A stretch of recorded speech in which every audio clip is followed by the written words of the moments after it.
Hi friends, வெறும் 4 ingredients வச்சு இன்றைக்கி எப்படி பள்ளிப்பாளையம் சிக்கன் செய்கிறதுன்னு சொல்லி பார்ப்போம். 1/2 kg சிக்கன், விதை உதுத்தின வரமிளகா, அப்புறம் ஒளிச்சு வச்ச சின்ன வெங்காயம்.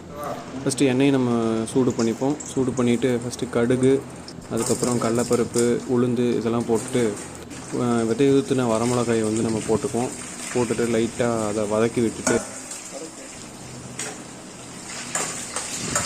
நறுக்கி வச்சுருக்க சின்ன வெங்காயத்தை போட்டு ப்ரௌனிஷாக வர வரைக்கும் நல்லா வதக்கிப்போம்.